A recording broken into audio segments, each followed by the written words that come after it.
Have you ever found yourself in a situation where suddenly all your grand plans, your worries, your carefully constructed to-do list, they all just vanish, Mm. replaced by one overwhelming primal need? Yeah, I know that feeling. Perhaps you've been stranded or on a long, arduous journey, and the only thing that fills your mind is the crushing weight of thirst, or maybe the gnawing ache of hunger. It's striking, isn't it, how quickly our priorities shift when those basic needs aren't met.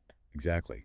It strips away all the non-essentials and shows you what truly matters in that moment. It's a powerful experience. Okay, let's unpack this. Today, we're embarking on a deep dive into some really compelling ancient stories from the book of Exodus. Really foundational stuff. We're talking about a people fresh out of slavery, suddenly thrust into the relentless crucible of a harsh desert. They're facing this existential struggle just to find basic necessities, food and water. It's intense. But this isn't just about ancient history, right?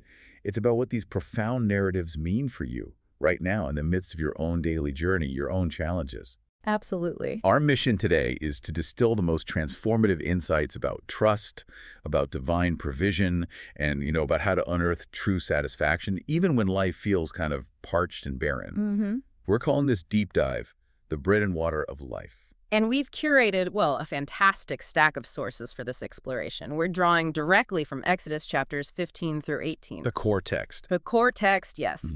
But we're also enriching our understanding with some incredibly insightful historical and theological commentaries. Good. So not just the story itself. Exactly. These aren't just dry academic texts. They really illuminate the deeper meanings, connecting these ancient events to timeless human truths. That's key. We'll be examining the Israelites' literal experiences of thirst and hunger, of course, but also probing that profound spiritual hunger and thirst that, well, it echoes within all of us, doesn't it? Transcending time and culture. It really does. These narratives are just astonishingly rich. They reveal not just what happened, but why it matters, even thousands of years later. So what does this all mean for us?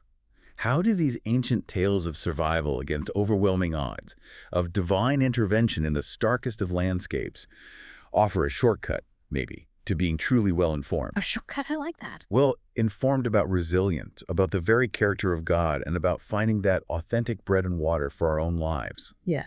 It's about recognizing that these aren't just stories from afar. They are kind of like blueprints for navigating the wilderness moments we all inevitably face. Precisely. What's truly fascinating, I think, is understanding that these aren't simply historical records. They are profound templates for how a compassionate God interacts with humanity in times of profound struggle. Okay, templates.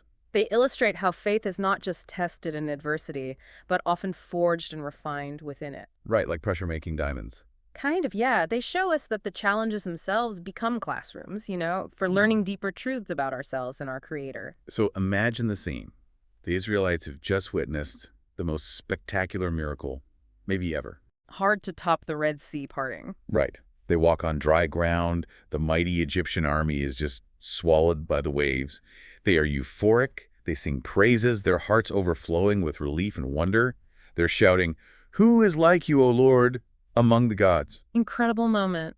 Pure elation. You'd think their faith would be absolutely unshakable after that, wouldn't you? You would, logically. But the wilderness has a brutal way of reintroducing reality. Doesn't it, Jess? Our sources tell us that immediately after that monumental deliverance and their jubilant praise, Israel journeyed for 3 days in the wilderness without finding any water. 3 days, no water. Just imagine for a moment being part of that vast multitude, maybe a couple million people, plus all their livestock. Wow. Traveling for 3 days in what the text calls a harsh, hot, and dry desert environment. Unbearable.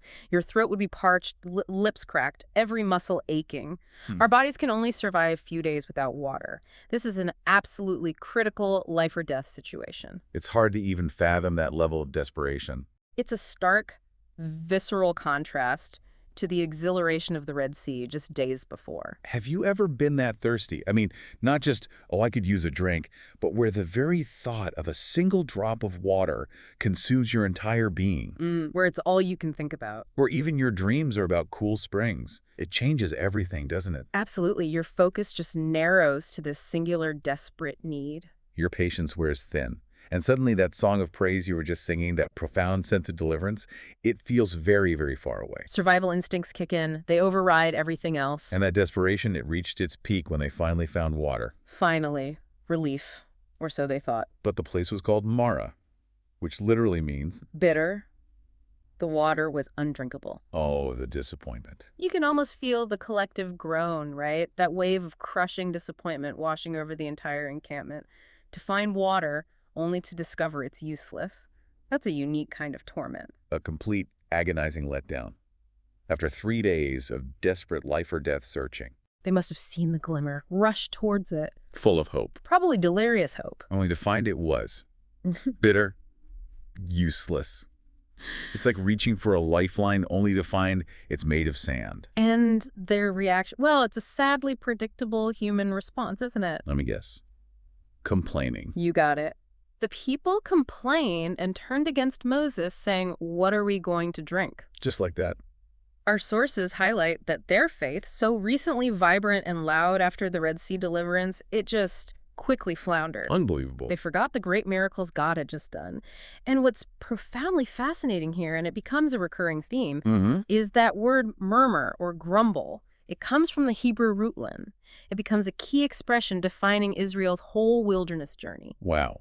So it's not just whining, it's deeper. It conveys a deep internal grumbling, a profound questioning of authority, and ultimately a fundamental mistrust of the very God who had just delivered them. Oh. It reflects a short memory, that tendency to quickly forget past deliverances when current difficulties arise. This isn't just a historical note. It's a deep-seated human tendency to lose heart when suffering or disappointment comes along. It's like that saying, "What have you done for me lately?" Mm. But on a divine scale. Exactly. It's a classic case of what some might call euphoric recall, in reverse, when present pain causes us to selectively forget past blessings. It's so incredibly relatable, isn't it? How many times do we look back at a past victory, a huge answer to prayer, and declare, "Oh, I'll never doubt again." We've all been there. Then bam, a new challenge arrives, maybe a financial struggle, a health scare, a relationship difficulty, Life happens. and suddenly all that confidence just evaporates. Yeah. It's almost as if our faith is contingent on our circumstances, only really alive when everything is perfectly smooth. Which, as our sources point out, isn't that resilient, transformative faith God seems to be after? No, it's a fragile faith that shatters under pressure. Indeed. But Moses' response here offers a profound, counterintuitive lesson. What did he do? Did he yell back? No. Instead of joining the complaints or succumbing to despair or even trying to logically solve the unsolvable problem, Right, because logically, there was no solution. he cried out to the Lord. This marks Moses' third time crying out to God in Exodus, highlighting this consistent pattern of immediate, absolute dependence on God. So his first instinct wasn't panic, it was prayer. Exactly. It showcases true leadership under extreme pressure. When you don't know what to do, you turn to the ultimate problem solver. And what did God do? Did he just snap his fingers and make the water sweet? Not quite that simple. He showed Moses a log, and he threw it in the water, and the water became sweet. A log, like a piece of wood. Yeah, just piece of wood. Our commentaries emphasize that it wasn't some inherent virtue or magical property of the wood itself that caused the miracle. Okay. It was the power of him who was enshrouded in the pillar of cloud, the very presence of God making the impossible possible through this, well, unexpected means. Wow. Imagine being Moses. You're dying of thirst. People are about to stone you, and God says, "See that log. Throw it in the water." It takes a monumental leap of faith, doesn't it? Totally. It's like God saying, "I can take the bitterest, most unpalatable things in your life and transform them into sweetness, but you have to trust my unconventional methods and cooperate." It challenges our desire for logical, predictable solutions. So what are the big takeaways from Mara? Well, several crucial lessons, insights that remain incredibly relevant for us today. First, there's patience. Waiting for God's timing. And his method, rather than rushing into human solutions or despair. Second, cooperation. Right. Moses had to actually do something. Exactly. God does things in cooperation with humans. Moses had to physically act, pick up the log, throw it in. Our faith often requires active participation. It's not passive waiting, it's active trust. Got it. Patience, cooperation. What else? Third, the profound revelation of God as healer. God promises right there, "I am the Lord that heals you." Yahweh Repheka. Precisely. He assures them that he would not bring upon them any of the diseases that had plagued the Egyptians if they were faithful to his commands. Ah, there's a condition. There is. It beautifully links physical well-being with spiritual obedience, presenting God as the ultimate source of holistic healing. It's a promise that goes beyond just quenching thirst. It's about a deeper, all-encompassing restoration. So what does this all mean for you listening? Think about a time in your own life when you faced a seemingly bitter situation, a broken relationship, a financial crisis, a health challenge. We all have those Mara moments. And how did God deliver you? Maybe it was in a way you didn't expect. Maybe it was through an unconventional method, a solution that seemed completely illogical at first, yet proved to be exactly what you needed. That's the Mara experience playing out in modern life. A testament to God's ability to transform the unpalatable into something sweet. How open were you to that unconventional solution? Did you hesitate, or did you take that leap of faith like Moses? And the story continues right away with another equally profound demonstration of God's provision. It's nuanced. What happens next? Immediately after Mara, they journey just a few miles further to Elim. And there they find 12 wells of water and 70 palm trees. An oasis, finally. Yes, and our sources emphasize that this wasn't just luck, it wasn't mere coincidence. It was just as much a miracle as the bitter water being made sweet. How so? This wasn't random. God was leading them there by the pillar of cloud and fire. This illustrates God's provision in different ways, sometimes through dramatic, instantaneous intervention, Like the log? and sometimes by simply leading us to an already existing abundant oasis. Ah, I see. Different methods. And the detail: 12 wells for the 12 tribes, and 70 palm trees, possibly for the 70 elders of Israel. It's subtle but deeply intentional. It shows God's specific personal care for his people, not just a generic provision. That's a powerful point. And it's a lesson we often miss, isn't it? I think so. We tend to look for the flashy, dramatic miracles, the Red Sea moment. Like big bangs. But sometimes, God's greatest provision is quietly leading us to a place of unexpected relief, an already established, ready-made oasis. Like finding the right job or meeting the right person just when you needed them. Exactly. It's a reminder that provision can manifest in countless forms, both through spectacular interventions and through seemingly natural circumstances that are, in fact, divinely orchestrated. So whether it's a sudden, unconventional solution to a bitter problem or being guided by an unseen hand to an abundant resource, God's consistent caring hand is there. It's about learning to recognize his provision in all its forms, not just the ones that make the headlines. Okay, so they've navigated the bitter waters, found some relief at Elim, but the journey continues. After Elim, they enter the forbidding wilderness of sin. This is about a month after leaving Egypt. Right, and a new problem arises. Let me guess. Supplies are running low. Exactly. Their provisions, the food they brought with them from Egypt, are failing. And with, maybe 2 million people on the move. That's not just an inconvenience, that's catastrophic. And with that, a new, equally visceral complaint surfaces: hunger. Here we go again. The congregation, in their desperation, begins to voice this perverse, almost unbelievable wish. Oh, that we had died by the hand of the Lord in the land of Egypt, when we sat by the pots of meat and when we ate bread to the full. Wait, what? They wish they were dead back in slavery because they had food. That's what they said. Our sources profoundly highlight this as euphoric recall. Euphoric recall, explain that. They're remembering only the good food they thought they had as slaves. The pots of meat, the full bread baskets, while completely forgetting the brutal beatings, the death threats, the crushing, dehumanizing labor, the murder of their children. They edited out the slavery part. Completely. It's selective memory triggered by present discomfort. It's a chilling human paradox, isn't it? Preferring the familiar cage because at least you know its rules. Rather than stepping into the terrifying, boundless freedom of the unknown, even when that unknown is divinely promised provision. Or, on a more relatable level, it's like looking back at your tough college days and only remembering the fun parties, completely forgetting the ramen noodle diet and the all-nighters. Exactly. Our brains, when under stress, are masterful at selective editing, romanticizing a difficult past to avoid present discomfort. And this tendency, it speaks to a deep human vulnerability. Our sources point out that temptations in the Bible are often related to food. That's true, Adam and Eve. The very first temptation in the Garden of Eden, eating from the forbidden tree. Or think about Jesus' wilderness temptation. Right, Satan tempting him with bread. Satan's very first attempt to undermine him was through hunger. Turned stones into bread, even Esau. Oh yeah, the stew. Famously forfeiting his birthright, his eternal inheritance, because of an undisciplined appetite for a bowl of stew. Wow.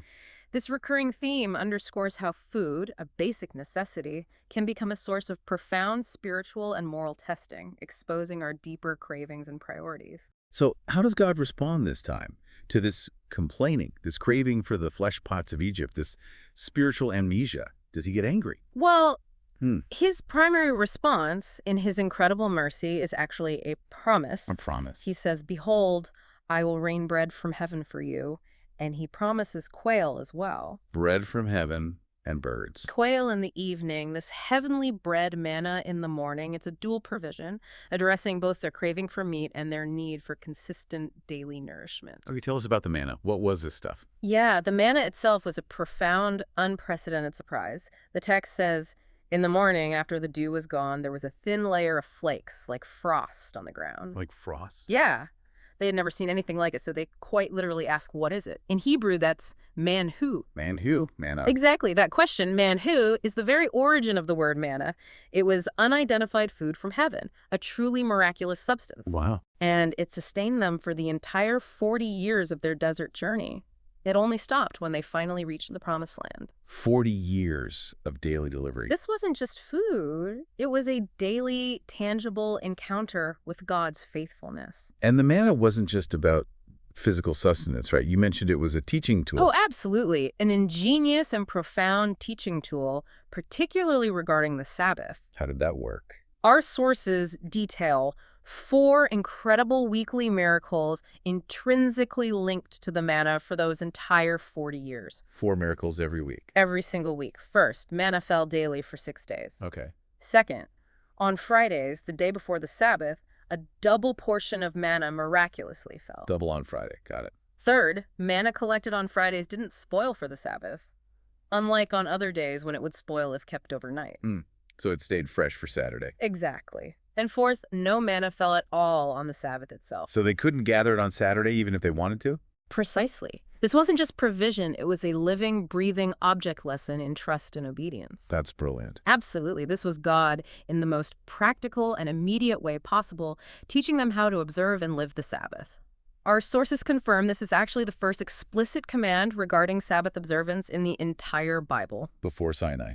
Before the 10 Commandments. Right there in Exodus 16, predating the 10 Commandments given at Sinai, it was presented as a gift, not a burden. A gift? Yes, and a constant daily reminder of their complete dependence on God.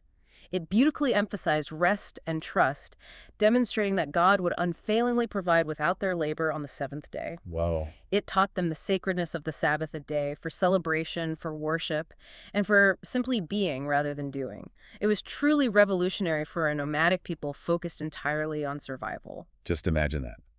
A literal daily reminder, a physical manifestation that you don't have to work 2004/7. It's powerful. That's a powerful and deeply countercultural lesson, even more so maybe in our always-on world today, isn't it? Definitely. In our current busy, demanding lives, where we feel pressured to be productive every single moment, the concept of a divinely mandated day of rest, with the physical provision to support it, it's nothing short of revolutionary. It is. It's God literally saying, I've got this, you can stop, trust me, to fill your pantry even when you rest. It completely redefines productivity and reliance. And as a perpetual reminder of this daily sustenance, Moses was commanded to take an omer. An omer, what's that? It's an ancient unit of measure, roughly equivalent to about 2 quarts or liters. Okay. Take an omer of manna and place it in a jar before the testimony. This jar was later enshrined within the Ark of the Covenant itself. Inside the ark, along with the tablets. According to the book of Hebrews, yes. And this was yet another ongoing miracle, because this particular portion of manna, unlike the daily collection, would not spoil. Wow. So it stayed preserved. It served as a lasting memorial of God's sustenance providing for them in the desert, a tangible, enduring reminder for future generations of his faithful, persistent provision. A physical promise. But the story of the manna, it points to something even deeper, doesn't it? Something that truly embodies the title of our deep dive. the bread and water of life, Absolutely. It's not just about carbs. not just physical sustenance. Exactly. Jesus himself, centuries later, directly references manna. He calls it the bread from heaven. John chapter 6, right? That's the one. And then, in a staggering declaration, he states, I am the bread of life. Whoever comes to me shall not hunger. I am the bread of life. Just as the miraculous manna physically sustained the Israelites in the literal wilderness, Jesus offers spiritual life. He fulfills our deepest spiritual hunger, providing nourishment that goes infinitely beyond physical food. So he's not just a bread. He is the bread that, if consumed, meaning, if we believe in him and abide in him, leads to eternal life and an enduring satisfaction that no earthly provision can match. Okay, let's unpack this for our daily lives, for your life listening now. In the Lord's Prayer, many of us pray it regularly. We ask for our daily bread. Give us this day our daily bread. Some scholars and theologians believe Jesus was subtly referencing the manna there, that consistent daily provision from heaven. It makes sense. It's a profound daily reminder that we need God, not just for the big act of salvation, but for daily spiritual nourishment, especially as we journey through our own deserts, those periods of struggle, uncertainty, or spiritual dryness. Those times we feel lost or empty. As we head toward our celestial Canaan, that ultimate promised spiritual homeland, this isn't a one-time thing. It's a daily invitation to trust, to depend, and to receive from the only true source of life. Recognizing our constant dependence on him for every single need, both physical and spiritual. Okay, so they had bitter water made sweet. They had daily bread from heaven, plus quail. Surely things are looking up. You'd hope so. But despite the miraculous turning of bitter water to sweet at Mara and the astonishingly consistent daily provision of manna and quail, Don't tell me. the Israelites, true to that human nature we've been discussing, found themselves in yet another crisis of thirst. They arrived at Rephidim, described as a dry and barren territory with absolutely no water. It's a striking reminder, isn't it? Even after profound experiences of God's faithfulness, new challenges can just bring back all the old fears. And how did they respond this time? Well, the pattern, tragically, repeats itself, but maybe with even a heightened intensity. Oh boy. The people contended with Moses, which is a term implying a serious, almost legalistic accusation. Wow, not just complaining now. And they complained against Moses, asking, with incredible audacity, why is it that you have brought us up out of Egypt to kill us and our children and our livestock with thirst? Accusing him, and by extension God, of wanting to kill them. Exactly. Our sources indicate they were so enraged, so desperate, that they were almost ready to stone him. Stone Moses, their leader. It highlights the recurring theme. They profoundly question God's very presence among them, despite much tangible evidence of his power and recent miraculous provision. Their short memories persisted, morphing into outright rebellion. It's a stark illustration of how quickly we can forget past deliverances when new, intense challenges arise. Fear just eclipses faith. It's incredibly frustrating to read, isn't it? You just want to shake them. I know. You'd think by now, after seeing the Red Sea parted, the bitter water made sweet, and the daily manna literally falling from the sky, they would have learned to trust. But it really shows how deeply ingrained distrust, anxiety, and maybe a sense of entitlement can be, even when God is constantly showing up in undeniable ways.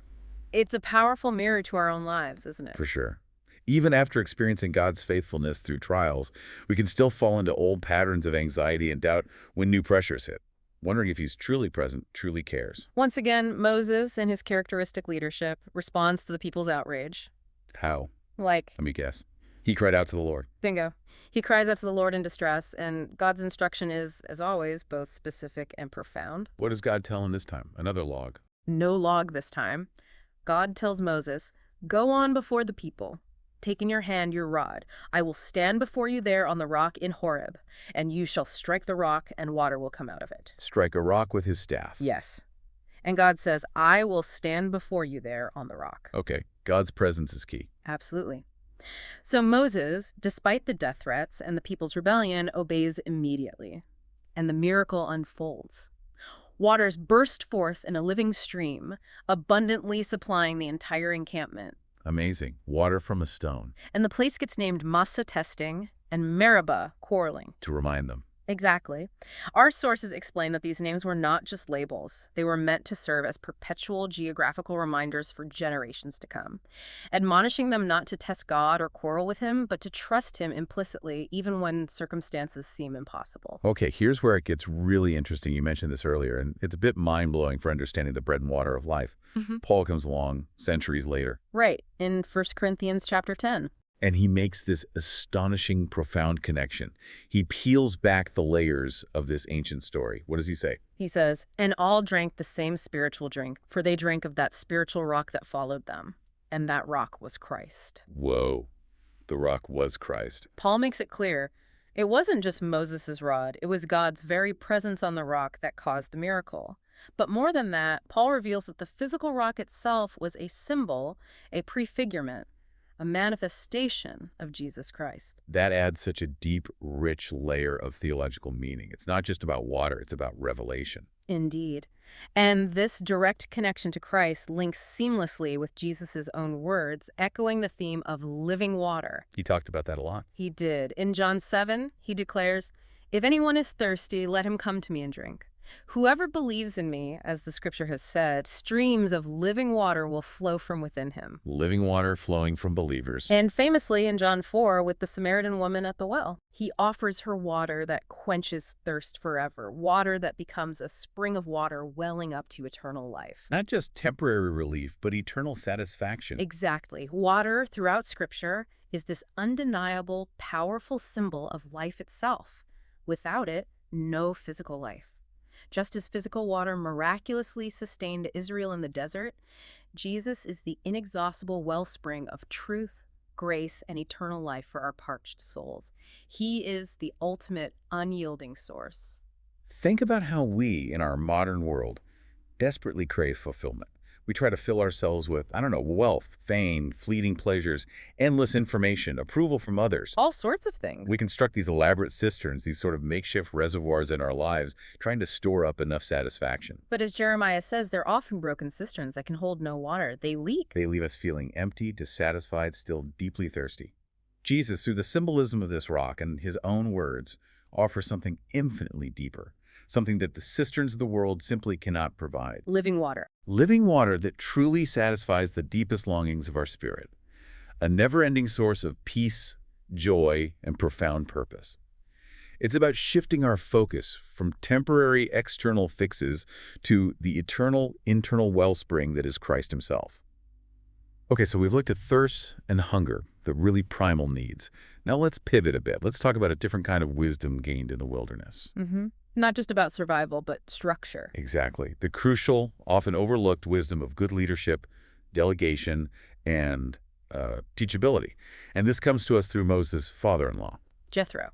Also known as Rule in some texts, he was the priest of Midian. So Jethro shows up. What happens? Yes, Jethro makes the journey to visit Moses in the wilderness. And he brings with him Moses' wife, Zipporah, and their two sons, Gershom and Eliezer. A family reunion in the desert. Kinda, yeah. Jethro had naturally heard about the astonishing deliverance God had wrought for Israel, the plagues, the Red Sea crossing, the provision of manna. He'd heard the reports. The news had traveled. Oh, yeah.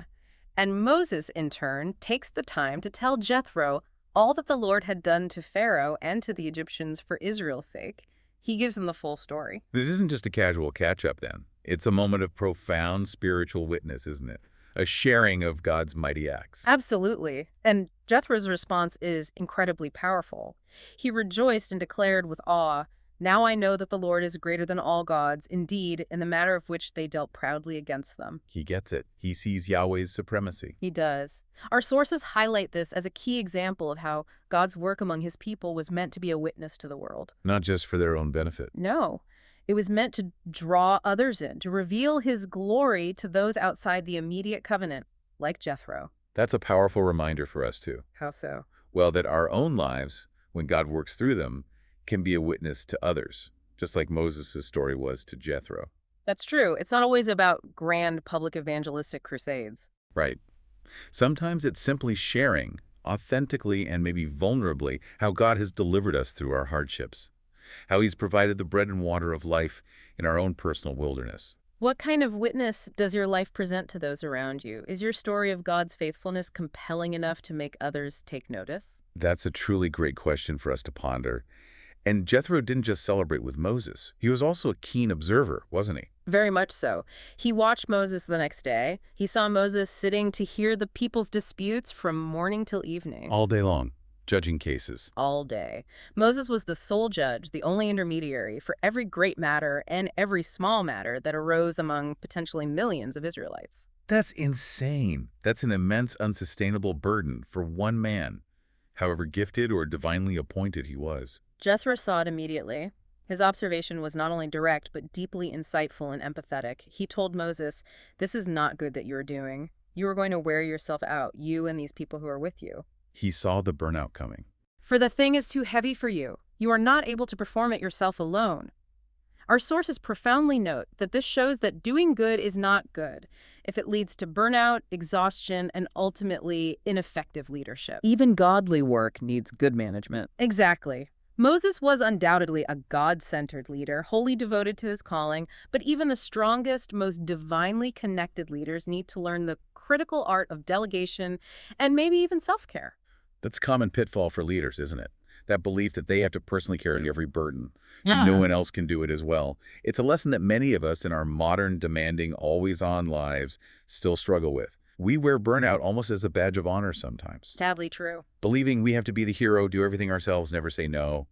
But Jethro, coming from outside the immediate crisis, wisely stepped in. He saw the unsustainable trajectory. His counsel was straightforward, strategic, and profoundly wise. Jethro advises Moses to essentially set up a judicial system, appoint capable men who fear God, trustworthy men who hate dishonest gain. Important qualifications. Crucial qualifications. Appoint them as rulers of thousands, hundreds, fifties, and tens. Create tiers of leadership. A whole structure. Yes. These carefully selected qualified leaders would then handle every small matter among the people, bringing only every great matter, the really tough cases, to Moses. Delegate the small stuff. Right. This strategic delegation would achieve several crucial benefits. It would drastically reduce Moses' administrative load, Training him up. allow him to focus his unique spiritual authority and wisdom on the truly significant complex problems. And crucially, it would ensure that the people were well served and had ready access to justice without waiting all day. It's brilliant, a scalable plan. And what's truly remarkable, what really stands out about Moses here, is his response. Did he get defensive? Say, who are you to tell me how to lead God's people? Not at all. The text says Moses listened to his father-in-law and did all that he had said. He accepted Jethro's wise counsel and appointed leaders. Wow, just like that. Our sources highlight this humility. Moses was not above being instructed by his father-in-law, even though God had chosen him, wrought wonders through his hand, and spoke with him face to face. Incredible humility. He was teachable, open to new ideas, and not threatened by constructive criticism or a different perspective, even from someone who wasn't inside the divine mission in the same way. That is such a powerful, timeless example of humility and true wisdom in leadership. It's so easy to think that once you're in charge or once you've had a profound spiritual experience, you know it all. But Moses showed us a radically different way, a way of listening and learning. This raises a truly important question for each of us, doesn't it? A personal mirror. Mm-hmm. Have you ever received wise counsel from someone, maybe from an unexpected source, a friend, a junior colleague, a family member, maybe even a stranger, that profoundly changed your approach to a problem, or even reshaped the trajectory of your life? It happens. Sometimes wisdom comes from surprising places. Yeah. How genuinely open are you to suggestions for growth, to constructive criticism, to insights from those you might not expect to provide them? It directly connects to that timeless wisdom in Proverbs 19.2. Listen to advice and accept instruction, that you may gain wisdom in the future. That teachability, that willingness to learn and adapt, it's not a sign of weakness, is it? Not at all. It is a cornerstone of true wisdom and effective living, whether you're leading a nation like Moses or just navigating your daily routine. #tag outro. So as we've journeyed with Israel through these stark realities of the wilderness, It's quite a journey. experiencing the profound challenges and witnessing God's miraculous, persistent provisions from the bitter waters made sweet at Marah, Good luck. to the astonishing daily sustenance of manna from heaven Have. and the life-giving water gushing from the rock at Rephidim. Christ the rock. We can clearly see how this narrative truly embodies the profound concept of the bread and water of life.